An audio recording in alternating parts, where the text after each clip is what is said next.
നിയമസഭാ തെരഞ്ഞെടുപ്പിലെ കനത്ത പരാജയത്തിനു പിന്നാലെ സിപിഎമ്മിൽ താഴെത്തട്ട് മുതൽ തെറ്റുതിരുത്തൽ ചർച്ചകൾ ചൂടുപിടിക്കുന്നതിനിടെ പുതിയ ആവശ്യങ്ങളുമായി മുൻ മുഖ്യമന്ത്രി പിണറായി വിജയൻ. മകൾ വീണ വിജയന്റെ വാടക വീട്ടിൽ നിന്ന് പ്രതിപക്ഷ നേതാവിന്റെ ഔദ്യോഗിക വസതിയായ കന്റോൺമെന്റ് ഹൌസിലേക്ക് മാറാനൊരുങ്ങുന്ന പിണറായി മുൻഗാമികളാരും ഉന്നയിക്കാത്ത ആവശ്യങ്ങൾ മുന്നോട്ട് വയ്ക്കുമെന്നാണ് സൂചന.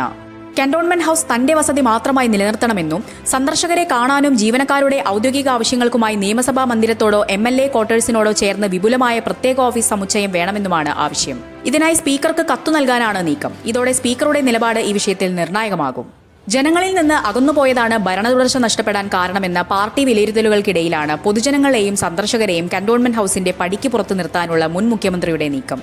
മുഖ്യമന്ത്രിക്ക് സെക്രട്ടേറിയറ്റിൽ പ്രത്യേക ഓഫീസ് സംവിധാനമുള്ളതുപോലെ പ്രതിപക്ഷ നേതാവിനും നിയമസഭയോട് ചേർന്ന് സ്വതന്ത്ര ഓഫീസ് വേണമെന്നാണ് അദ്ദേഹത്തിന്റെ വാദം. തന്റെ പേഴ്സണൽ സ്റ്റാഫ് അംഗങ്ങൾക്കും മറ്റ് ജീവനക്കാർക്കും ജോലി ചെയ്യുന്നതിനായി MLA ക്വാർട്ടേഴ്സിന് സമീപം സൗകര്യമൊരുക്കണമെന്നാണ് ആവശ്യം. ഔദ്യോഗിക ആവശ്യങ്ങൾക്കായി എത്തുന്നവരെല്ലാം പുതിയ ഓഫീസിലേക്ക് വരണമെന്നും വസതിയിലേക്ക് സന്ദർശകർ വരേണ്ടതില്ലെന്നുമാണ് നിലപാട്.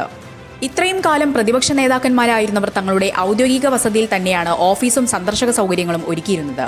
ഈ പതിവാണ് പിണറായിയുടെ പുതിയ നിർദ്ദേശത്തോടെ തിരുത്തപ്പെടുന്നത്.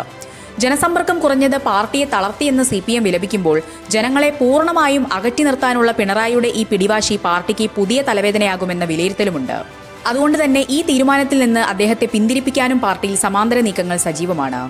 നിലവിൽ മകൾ വീണ വിജയനും മരുമകൻ മുഹമ്മദ് റിയാസും വാടകയ്ക്കെടുത്ത വീട്ടിലാണ് പിണറായി വിജയനും ഭാര്യ കമലയും താമസിക്കുന്നത്. മുഖ്യമന്ത്രി പദം ഒഴിഞ്ഞതിനു ശേഷം പിണറായിയുടെ താമസം രാഷ്ട്രീയ കേന്ദ്രങ്ങളിലും സാമൂഹ്യ മാധ്യമങ്ങളിലും വലിയ ചർച്ചയായിരുന്നു. ഇതിനിടെ ഈ വാടക വീടിന് പുറത്തുവെച്ച് റെയ്ഡിനെത്തിയ ED ഉദ്യോഗസ്ഥർ ആക്രമിക്കപ്പെട്ട സംഭവം വലിയ വിവാദങ്ങൾക്ക് വഴിവെച്ചിരുന്നു.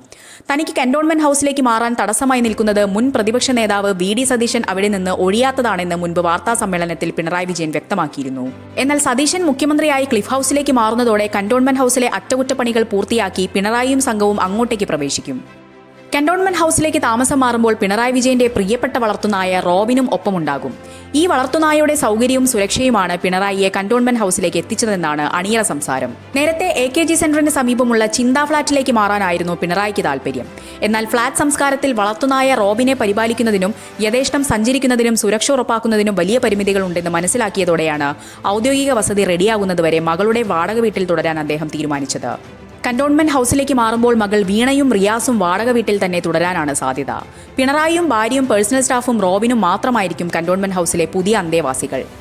തിരഞ്ഞെടുപ്പ് തോൽവിക്ക് ശേഷം പാർട്ടി നേതാക്കളുടെ ആഡംബര ജീവിതവും ധാർഷ്ട്യവും തിരുത്തണമെന്ന് കേന്ദ്ര കമ്മിറ്റിയും സംസ്ഥാന കമ്മിറ്റിയും ആവർത്തിച്ച് ആവശ്യപ്പെടുമ്പോഴാണ് മുൻ മുഖ്യമന്ത്രി തന്റെ വളർത്തുനായയുടെ സ്വാതന്ത്ര്യത്തിനായി ഔദ്യോഗിക വസതി ആഗ്രഹിക്കുന്നതും സന്ദർശകരെ കാണാൻ വേറെ ഓഫീസ് വേണമെന്ന് ശാഠ്യം പിടിക്കുന്നതും. ഇത് പാർട്ടി നേതൃത്വം വിഭാവനം ചെയ്യുന്ന തെറ്റുതിരുത്തൽ പ്രക്രിയയുടെ പരാജയത്തിലേക്കാണ് വിരൽ ചൂണ്ടുന്നത്. താഴെത്തട്ടിലുള്ള അണികളോട് ലാളിത്യം പ്രസംഗിക്കുകയും ഉന്നത നേതാക്കൾക്ക് സുഖസൗകര്യങ്ങൾക്കായി പാർട്ടി സംവിധാനങ്ങളെയും ഖജനാവിനെയും ആശ്രയിക്കുകയും ചെയ്യുന്ന ഇരട്ടത്താപ്പ് CPMനെ കൂടുതൽ ആഴത്തിലുള്ള പ്രതിസന്ധിയിലേക്ക് നയിക്കുമെന്നുറപ്പാണ്.